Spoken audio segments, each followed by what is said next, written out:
పండిత రమబాయ్ Saraswati 1858 April 23వ తేదీన కర్ణాటక రాష్ట్రములో ఒక నిష్ఠ కలిగిన బ్రాహ్మణ కుటుంబములో జన్మించెను. ఈమె తండ్రి పేరు అనంత శాస్త్రి.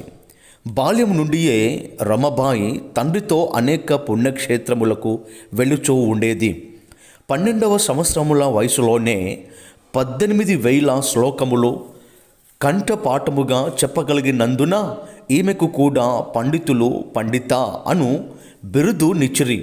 ఈమె 6వ సంవత్సరములో పరిధిలో తనకత్యంత ప్రియులైన 5 వ్యక్తులను పోగొట్టుకుంది. కరువుల్లో తల్లి తండ్రి సహోదరుడు మరణించారు. వివాహమైన 19వ మాసంలోనే కలరకు గురి అయి భర్త మరణించాడు. కన్న కుమార్తె కూడా మరణించింది. ఆ సమయములో హిందూ మత గ్రంథ సారాంశము బాగుగా ఎరిగియుండియు మనశ్శాంతి లేనిదై జీవితంపై విరక్తి చెందింది. భారతదేశపు స్త్రీల అభ్యున్నతి కొరకు ఏదో చేయాలనే పట్టుదలతో రమబాయి కొన్ని విద్యార్హతల్ని శిక్షణను పొందాలనే ఆశతో ఇంగ్లాండ్ వెళ్ళినది.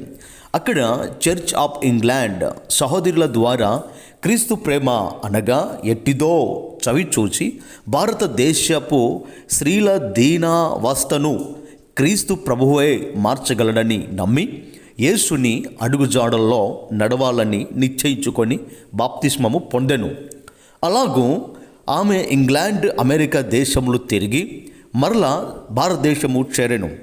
అయితే ఆ తరువాత క్రీస్తు ప్రభువు సిలువలో బలి అయి తన స్థానమును తీసుకొనెనని, తనకు రావలసిన పాప శిక్షను ఆయన భరించెనని తెలుసుకొనెను. ఆయన యందలి విశ్వాసమును బట్టి క్రీస్తు రక్తము చేత శుద్ధీకరించబడి పాపక్షమాపణ రక్షణ నిశ్చయతలను పొంది శాంతి సమాధానములు సంపాదించుకొని లోతైన ఆధ్యాత్మిక అనుభవాన్ని పొందెను. క్రైస్తవ మతాన్ని ఎరిగాను, కానీ ఆ మతానికి జీవనాడి అయిన క్రీస్తును నేనిప్పుడు రుచి చూస్తున్నాను అనెను. నెల్సన్ గెగ్రెన్ అను బోధకుడు నేను క్రీస్తుతో కూడా సిలువ వేయబడి ఉన్నాను అని విషయమును గూర్చి బొంబాయిలో చేసిన ప్రసంగము ఆమెను మొదట కదిలించెను. పరిశుద్ధాత్మ ప్రసన్నత ఆమెకు కలిగెను.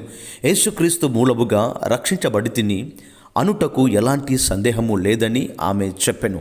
తన రక్షణ సాక్ష్యము ద్వారా ప్రారంభంలోనే 15 మంది ఆత్మీయ పిల్లలను పొందెను. ఒకనాడు ఉదయకాలము ప్రార్థించుచుండగా పరిశుద్ధాత్మావేశం వలన 125 మందికి రక్షణాశ్రయము ఇవ్వవలసినదిగా ప్రభువుచే ప్రేరేపించబడినది. ఆమె దేవుని యొద్ద ప్రార్థించి ఆయన యొద్ద నుండి వాగ్దానములను పొందుచుండెను.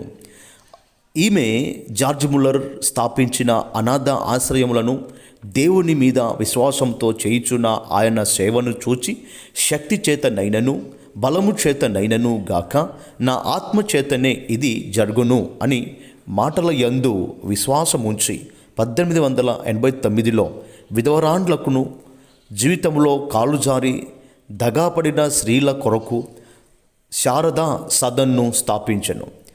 పూనా దగ్గరలో ఉన్న కేడ్గామ్ అనే ప్రాంతములో అందులకు అనాథులకు విధ్వరాండ్లకు పతనమైన స్త్రీలకు సువార్తను బోధిస్తూ విద్య నేర్పించి వారికొక ఉపాధి కల్పిస్తూ ముక్తి మిషన్ స్థాపించి వారిని శారీరకముగానే కాక ఆధ్యాత్మికముగా కూడా పోషిస్తూ రక్షణలోనికి నడిపించెను. సామాజికముగా త్రోసివేయబడిన పతితలైన స్త్రీలకు తల్లిగా స్నేహితురాలిగా గురువుగా ఉంటూ వారిని ఆదరిస్తూ సలహాలిస్తూ మంచి శిక్షను ఆధ్యాత్మిక బోధను ఇచ్చుచూ ఉండెను. ఈమె ప్రేమను సానుభూతిని అనుభవించిన స్త్రీలు ఆమెలో క్రీస్తును చూడగలిగిరి. పండిత రమబాయి ఎద్దుల బండిలో పరిసర గ్రామాలకు వెళ్ళుచు అనేకులకు క్రీస్తు సందేశాన్ని ఇవ్వటమే కాక పేదలను ఆదరించి పరామర్శించేది.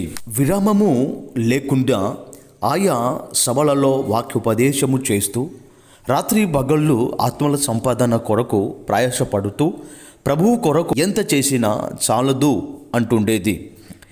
ఆమెకు ఒక బైబిల్ కొన్ని వస్త్రములు తప్ప మరి ఏమీయూ లేవు. అయినను ప్రభువు ఐశ్వర్యవంతుడని, ఆయన ధనాగారము సదా నిండియుండునని, తన బిడ్డలకు అవసరమైన వాటన్నిటినీ ఆయన పంపగలడని విశ్వసించి విశ్వాసముతో జయము పొందెను.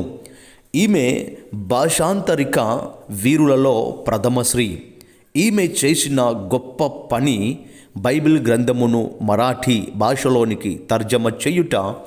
దానికై దాదాపు తన జీవితకాలమంతయు ఖర్చు పెట్టెను. ఇందుకై హెబ్రీ, గ్రీకు భాషలను నేర్చుకొనెను.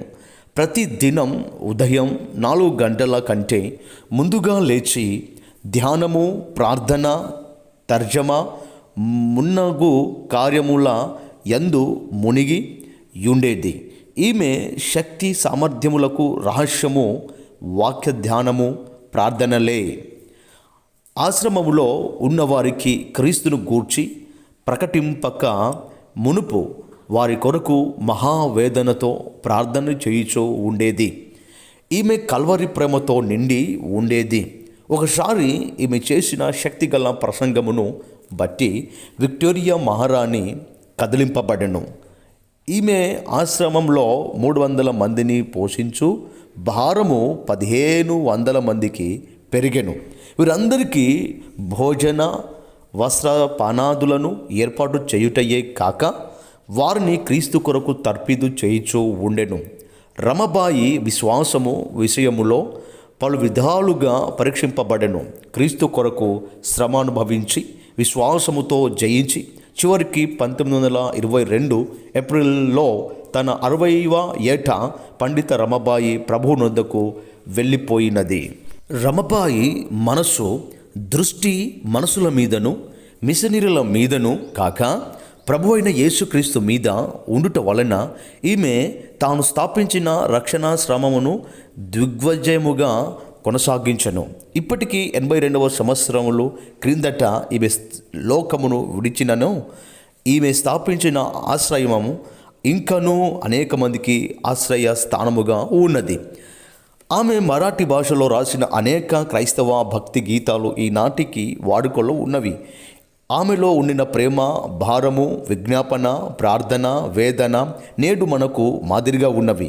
మనము కూడా విశ్వాసంతో క్రీస్తు కొరకు గొప్ప కార్యములు చేపట్టుదామా? ఆలోచించండి.